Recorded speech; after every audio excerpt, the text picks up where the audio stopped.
Hey, business besties, welcome back to the Female Founder World podcast. I'm Jasmine, the host of the show and the creator of the Female Founder World universe.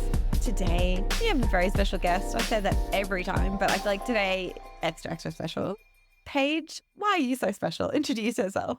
You are now entering Female Founder World with your host, Jasmine Garnsworthy. Oh my goodness. Thank you, Jasmine. I'm so excited to be here. So I am a part of the Female Founder World team. I am the magic editor who we're always referencing in episodes, but I'm so excited to be here. I've been at quite a few events, both in person and online with the community. I just love the community, but I also have a CPG biz. So excited to chat. And we're going to be talking about your beverage business, which is called Benny. What are you guys building over there?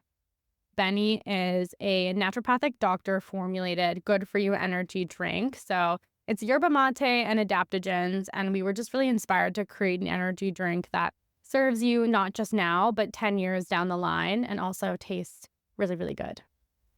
So your business, your beverage business is called Benny, and you started building that pretty early on in your time with Female Founder World, and your, part-time consultant kind of gal on the team while you're also building Benny.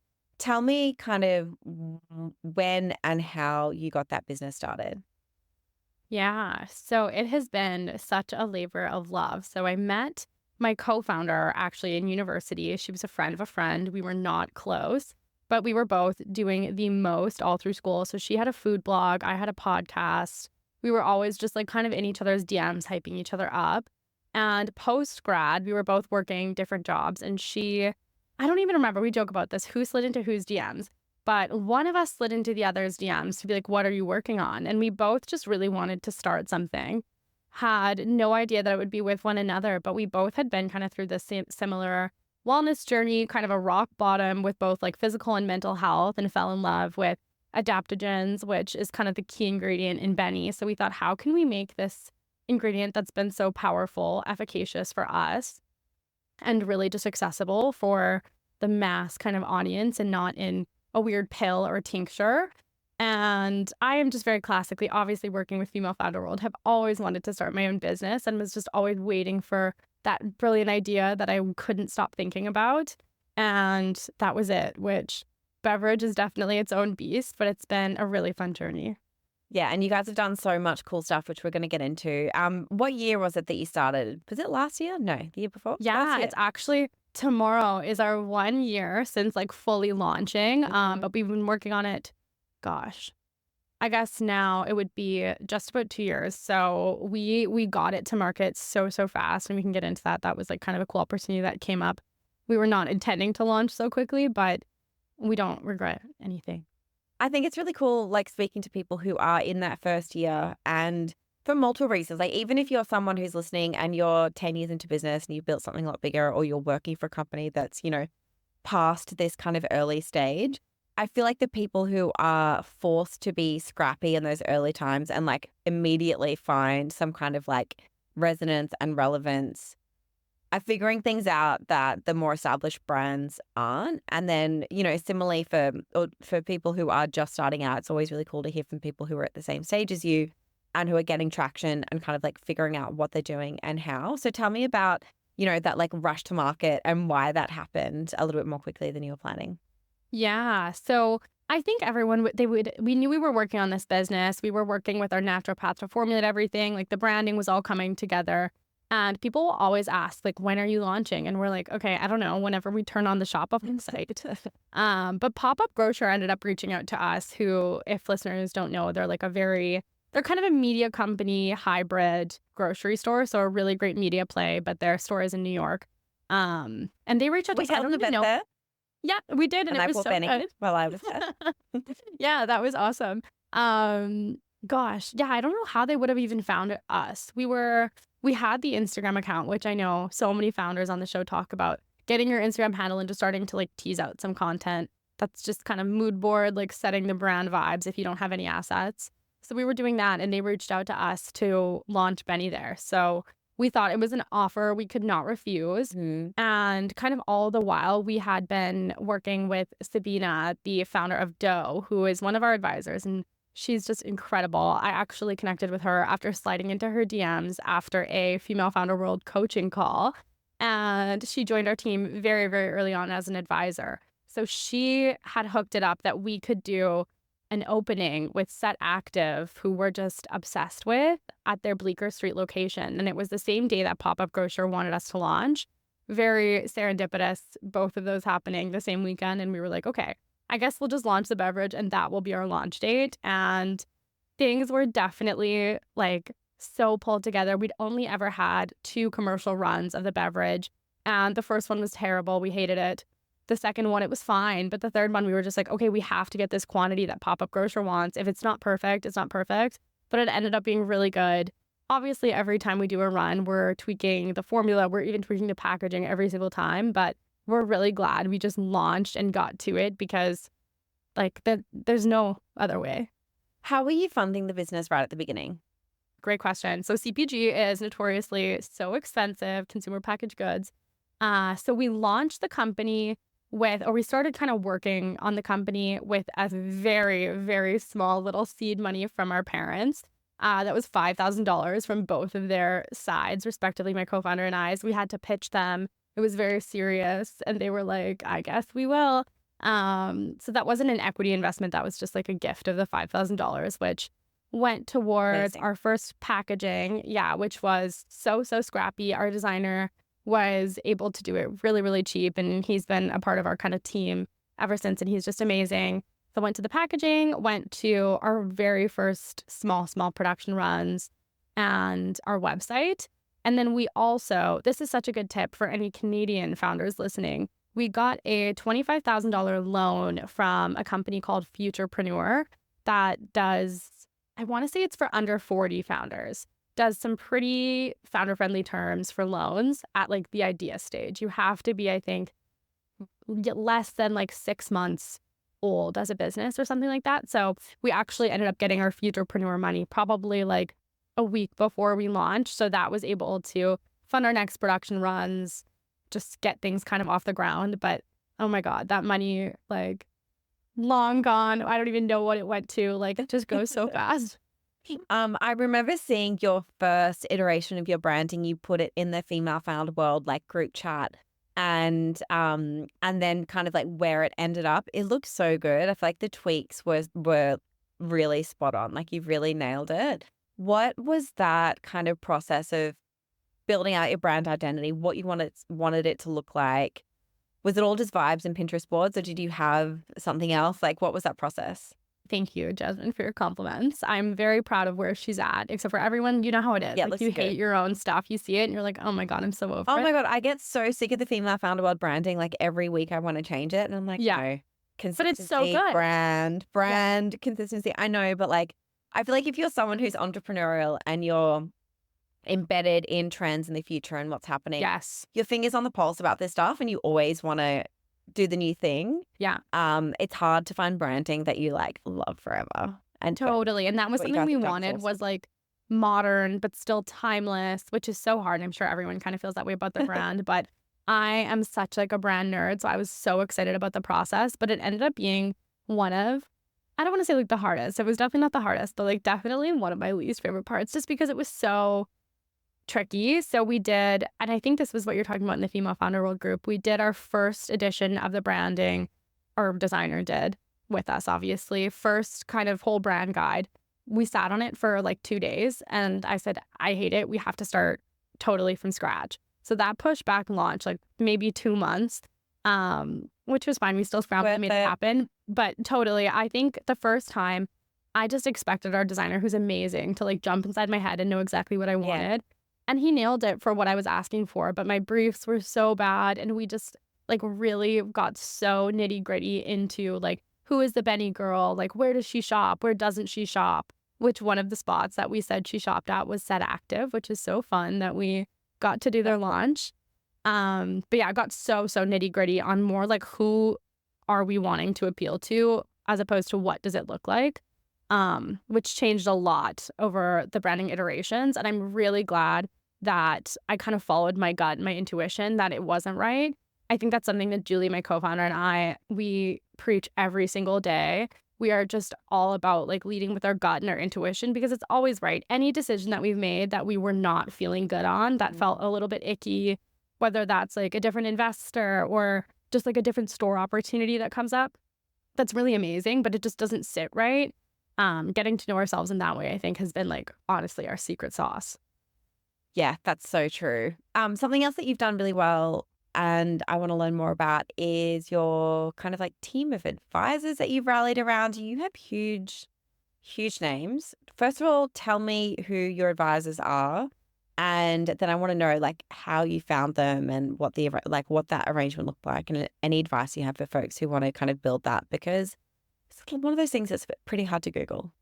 Totally. Yeah. No, it's been definitely one of our key pillars of any success we've had so far. So for context, I'm 25. My co-founder is 24. We started this 2 years ago. So we were babies. Like we still are babies, but we don't know what the heck we're doing. And no matter your age, I feel like there's so much you don't know about starting a biz and kind of the things that are around the bend. So 2 of our advisors are compensated with equity and have some real like hard deliverables, which I would recommend doing if it feels like a great fit and they're a really good value add. But one of those is Tara, the founder of Smart Suites. So she is our like gold star. She is just like a 1 in a million kind of founder. Plug for her podcast She's episode. so She did impressive. one on Female Founder World. Yeah. And it was really good. But she's also Canadian. She's from Vancouver, which is where our business is based. So there was like a lot of synchronicities. She started the business as well when she was like 22. And it's a good for you candy. So when we're good for you energy, obviously. So everything that she's done in the candy industry, we're hoping to do and are working on doing in energy. So it was a super obvious fit. We actually reached out to her years ago. We'd done a few. So she actually did a same accelerator as us, which was wonderful. So we slid into her DMs from that. She did a couple calls with us, and I thought we were kind of like dated enough for me to make the formal ask for her to come on and be an advisor. And she originally said no, which was so gutting. I literally felt like I sent her the email and I went into a movie. So I wasn't checking my phone and I was so nervous the whole movie. I was like, it felt like I was texting a boy. Like I was like, oh my God, what's she going to say? She didn't reply for like 2 months. And she came back and said, sorry, I'm too busy. And that was so gutting. But she ended up hosting her own accelerator, which was just amazing that we got picked for. Last October. And then she came back and said, if you guys still want me as an advisor, I've got to know you better. I've got to know the brand better. I would be honored to be a part of this. And she only does it for one other brand. So she's very picky about her time. Wow. Which, yeah, was a huge Paige, honor. that's And so amazing. cute. Yeah, I know. We need to take in the wins more. And that was one of the biggest wins. And we've got to know her so well, like personally and professionally. She's just like such an amazing person to get to know. And obviously a ton of help. So we do bi-weekly calls with her that are really long, like 1.5 to 2 hours, that are strategy, just like anything we need to ask her. We're always texting. She's just really, really great for, like I kind of said, seeing around the bend. So she's kind of our key advisor. Another one is a woman named Dion who has a really big natural fruity brand in Canada. And I actually interned for her many years ago. And she is more in the weeds in her business than Tara. So having their kind of 2 lenses is really amazing. And she has a really amazing reputation, both herself and Tara. So being able to kind of ride their coattails has been really amazing. Yeah, you put slide that one in the investor deck. Everywhere. We put it everywhere.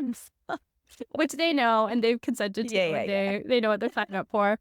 And then we have 3 other more informal, or you know what, we have 1 more formal. So our naturopathic doctor, who I actually found her from, there was a adaptogen brand that I just loved, and she used to write blog posts for them. And I was like, let's just set up a call. And she was probably our first call that we ever did external at Benny at all. And we were like, will you help us with this and help us formulate? And she's amazing. So she's an advisor. She's come on as an investor. We do a lot of events with her, do media stuff. She's so wonderful. And she's another person that like we met her and we just knew like we got along so well as friends because everything really is like dating and we just loved her. So yeah, the chemistry has to be there. Yeah, exactly. We see that with everything, like even like a designer or like our co-manufacturers, like is there chemistry? Like, do I want to build this business with you? And that's something that Tara's really advised us with too for any advisors, investors, anyone you're bringing on. Like, is this someone you want to win with? And I think that lens has served us really well and makes doing business a lot more fun. Mm. And then other two investors. So we have Sabina from Doe, that, like I said, DM slide, and she's amazing. Doe has like the most amazing marketing, and we are always picking her brain on that. And then another one is Zev, who's one of the original co-founders of Starbucks, who spoke at an accelerator we Wild. did. I know. He's so cool. And helps us out with like our pitch deck and different things like that. So it's nice to have kind of a gap and see where you can find someone to fill it. I think something I learned while I was in university that they used to always say is like, take advantage of your student card, because people are willing to talk to students, like go above and beyond for very true. students. Yeah, so I try to take that as like the first time founder card, or like the young founder card. Mm. I am so shameless with my DM slides. I honestly need to like get back into it. I think that's so true. Like, you'd be surprised how, like, especially when someone's at a stage of their career or in their business and they want to give back. And if you like remind them of themselves when they were younger, there's just something there where you'd be surprised the people that respond and are willing to help.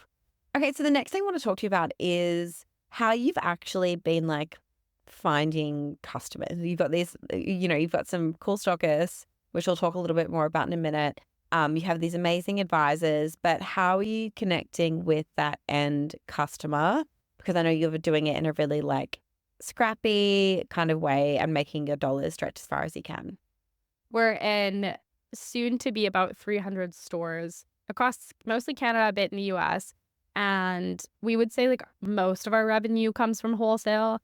I would love for it to be e-commerce, because that's like more my background, digital marketing. Like I love it. And we have a really amazing community there, but shipping liquid is just so expensive. So we definitely focus on wholesale. And I think it's a lot of fun. Like both my co-founder and I get like such a kick out of scoring new accounts, but it's also the worst. So early on, we leveraged Fair a lot, which is a wholesale platform, which is just great. And if you can get Top Shop, which is pretty easy stuff, like it's like shipping out on time. Like if you get 5 orders a month or something so basic, like you get a ton more of orders there. And I tell any new founder I meet, like, you need to be on Fair. It's just too good and too easy not to be. I also think a lot of like food and beverage brands sleep on Fair. Like I feel like it's got a reputation for like home decor and maybe some like indie beauty, but I don't know why every food and beverage brand isn't on there, because there are so many, even just like boutique chain grocers and stuff are on Fair. Totally. No, we sing their praises all the time. So we love Fair. We did back in the day a ton of cold outreach, and I don't regret any of that, but I think we wasted a lot of time and energy where we could have been focusing it in other ways. But you live and you learn. But most of our customers, so in grocery, you're always working with a distributor for the most part. Like most grocers aren't willing to just ship from you direct. So we found a distributor so early on. And this is an example of maybe where we should have followed our gut and not went with them. But we actually brought them on before we launched. So we were launching with them. And about a week after we launched, they went bankrupt and went out of business. We've literally never spoken to them again.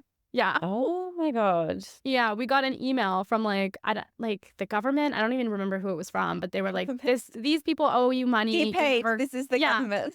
Hi, government here. Yeah, they said. Are they holding your stock? We didn't have a ton of stock there. I think most of it was shipped out. Okay. I wonder what happened to some of that. It was old formula. It was not good. Yeah, that's right. But we never got paid, and it was fine. We were lucky. It was a small, we were so early. We have some friends that were with them that got way more screwed than we did.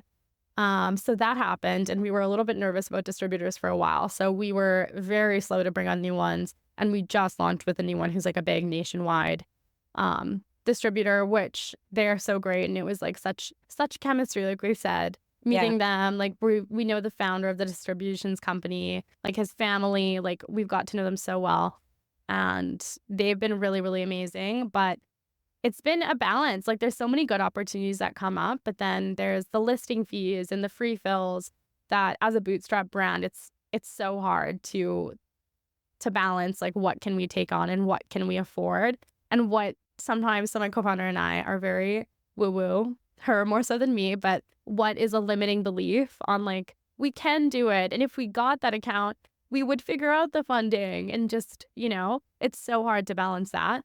But early wholesale customers came that way. And then building our kind of end consumer, our like Benny community, we call them our friends with Benny, has been the most fun. So all the basic things like social and TikTok, but we do a ton of events. So the majority of our content on TikTok and on Instagram are feeding back to our Friends with Benny events. We do one every month in Vancouver and in Toronto, kind of our two headquarters where most of our stockists are. And it's been so much fun. Like we invest heavily in them. They're free and we get like insane wait lists. Like they sell out in like 10 minutes. I have one tomorrow morning that has 200 girls registered for a hot girl walk. And I'm like, thank you so much. But like, we're not doing that much revolutionary stuff. It's like the in-person programming thing is just so powerful because if you can get people who like each other together in a room, they're going to want to come back. Like that's what they're there for. You don't even have to have the most amazing venue or like any kind of swag or like it's really just like bring cool people in to like do something that's vaguely enjoyable and they'll come back. Yeah, no, totally. It's been so much fun. And what we always say, so I'm definitely more of like the marketing growth side and my co-founder is more ops in that world. So trying to quantify the ROI of these things where we're spending like thousands of dollars on like swag that's just getting given away for free. I know my co-founder has been like, what is this in the beginning?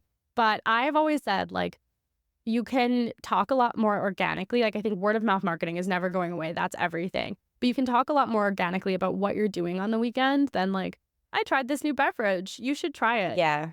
So it's been a lot of fun. Like I've made some amazing friends in our community. And it's something we actually took from Tara. Like she was all about finding her niche community, which was the Weight Watchers community, that we are like, what is our niche community?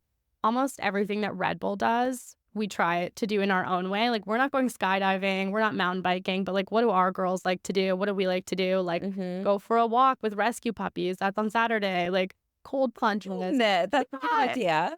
It'll be so fun. I'm excited. Okay, this is a really random question, but what do you use for like your event registration and sign up and all of that?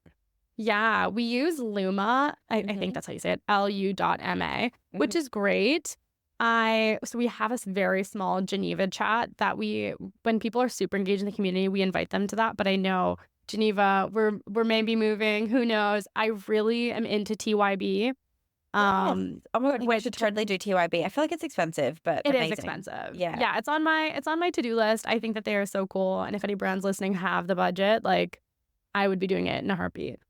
Yeah. So if people don't know, TYB is the community platform that was built by Ty Haney, who started Outdoor Voices. And basically she built this company based on community marketing, and she's built a platform to help brands build community and kind of like reward different actions that support the brand, blah, blah, blah.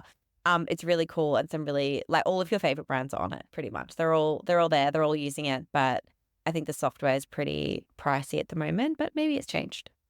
It's Jasmine. I am very quickly interrupting the show to let you know about, I don't know, maybe the best free thing that we have ever created at Female Founder World. It's called Launch Lab. And if you remember it from last year, if you've been in the community for a little while, you will know that this is the most actionable marketing workshop series that you have ever attended. And it is completely free.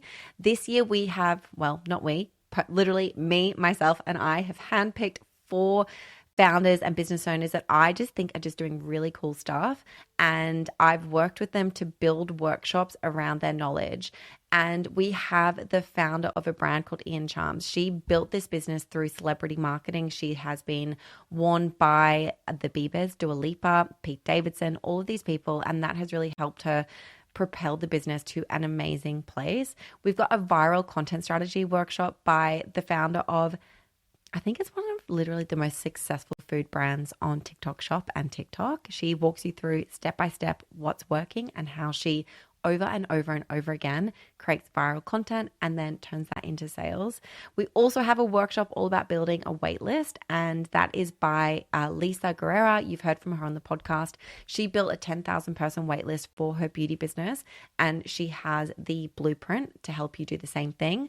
We also have a full workshop on building a college ambassador program from the founder of Dormify.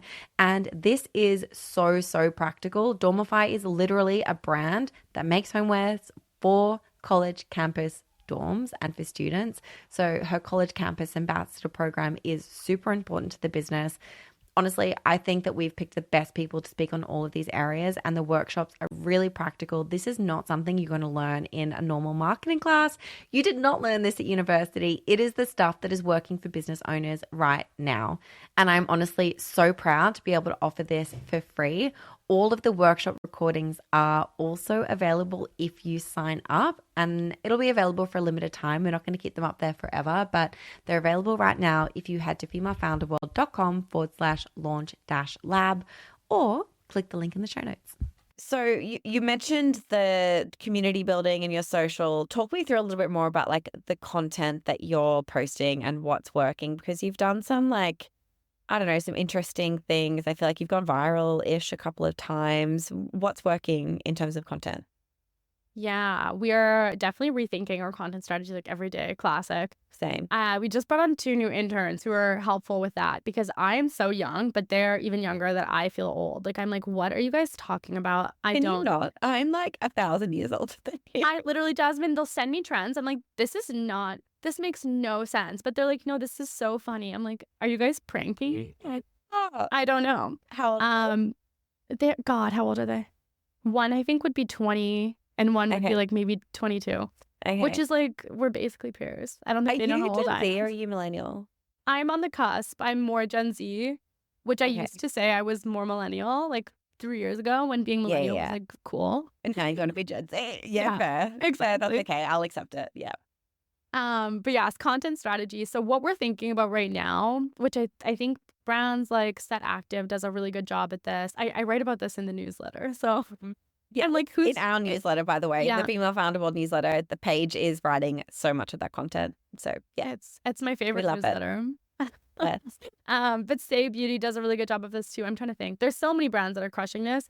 Of just on TikTok specifically, every piece of content we're thinking about, like, is this something that our kind of girl, like our target audience, would be sharing with their friends? Because I think that sharing is like the new commenting. So we're always trying to think of like what's relatable. Like, is that like, I don't know, like studying for your exams or like things like that. I can't even think of any examples, but we brought on a TikTok content creator about 2 months ago who has been really awesome. Like we sent her to the wolves. She's amazing. She is not like a formal content creator. She was connected to us like a friend of a friend.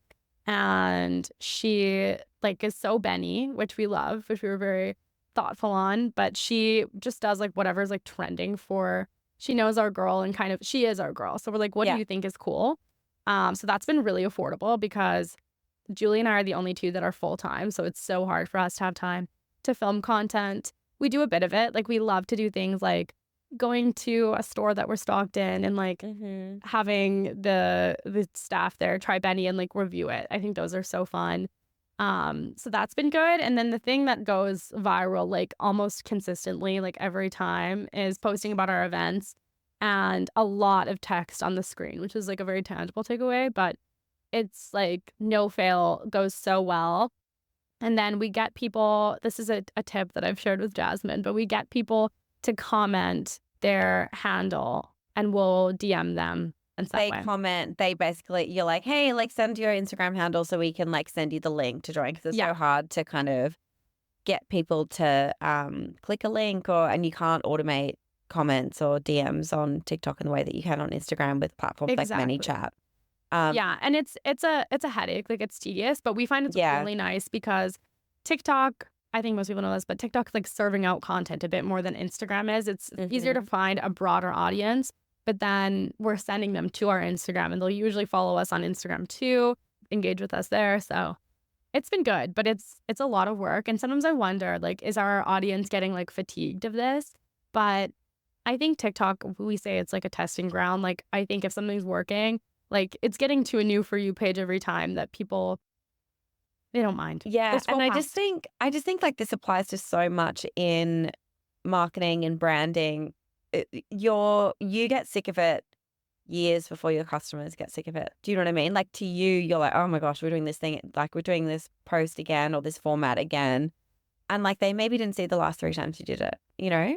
So I just think 100%. like that's what people say, consistency is key. And it's because you don't know who's seeing your shit, probably not even half the people that follow you.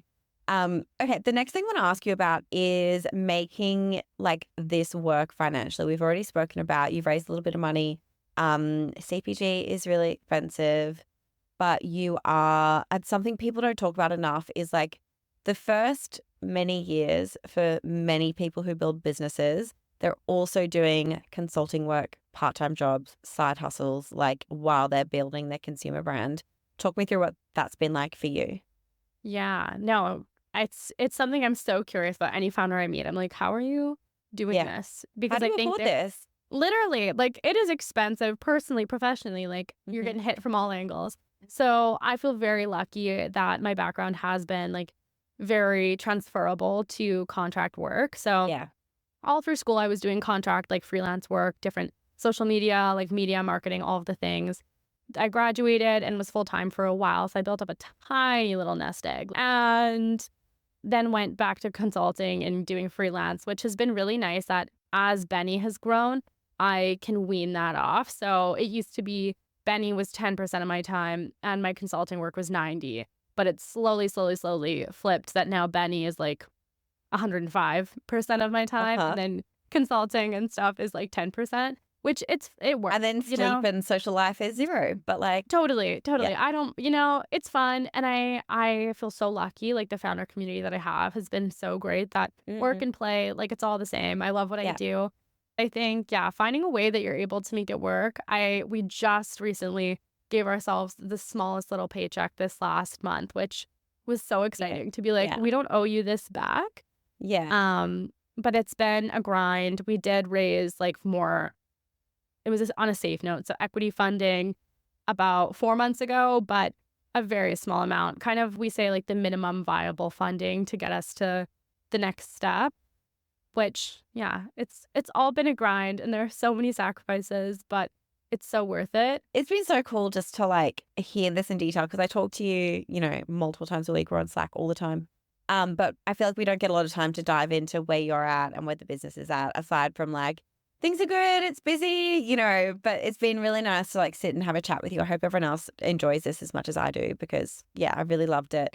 And also we're not going to post video for this because we're doing it virtually rather than in person, but your engagement rate. I know. I just got it back. It was resized, but I know it's like blinding me today. I'm like, oh, It's so beautiful. Okay, Paige just got engaged, what, 2 weeks ago? God. 3 weeks ago? Oh, Yeah. no, it was in May. So like, yeah, Okay. about a month ago. I will say Yeah. too, that is the secret sauce, having a supportive partner. We still pay, he doesn't pay all my bills. I wish he did.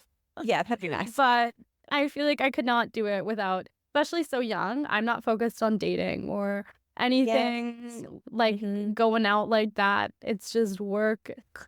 It's like the sweet spot between I don't know if you want kids later or whatever, but like it is the sweet spot if you're like in that relationship with someone who is supportive and you can focus on work and you don't have kids. You know what I mean? It's like that Yeah. sweet spot of like it's such a good time for you to be able to like go all in and focus on building this. I mean, but in saying that, I built Female Founder World with like a brand new baby. So like all of it's possible, but I think that you're in just like the perfect time of your life to be just like focus on it.